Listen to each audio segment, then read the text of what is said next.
Setelah memeriksa 107 saksi, penyidik Kejaksaan Tinggi Sumatera Selatan menetapkan 6 orang sebagai tersangka dugaan korupsi kredit macet di salah satu bank. Mereka adalah WS, Direktur PT BSS sejak 2016 sekaligus Direktur PT SAL.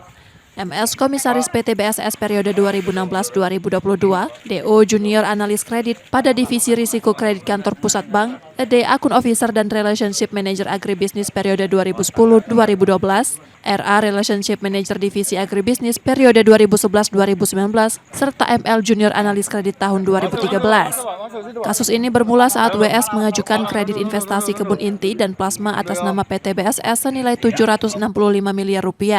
Kemudian kembali mengajukan kredit serupa senilai Rp677 miliar pada 2013.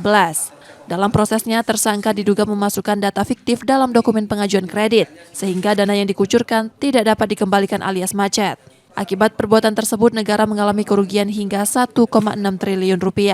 Estimasi kerugian terhadap perkara ini sudah ada perhitungan kerugian negaranya, kurang lebih Rp1.689 miliar 477 juta 492 rupiah 983 rupiah, ini estimasinya.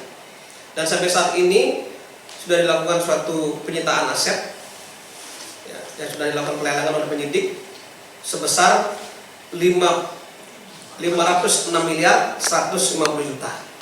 Artinya masih ada sisa kerugian negara yang belum terbayarkan sebesar 1,1 triliun 83 miliar 327 juta 492 rupiah 983 rupiah. Ini akan terus kami upayakan pola proses-proses penyitaan ke depan.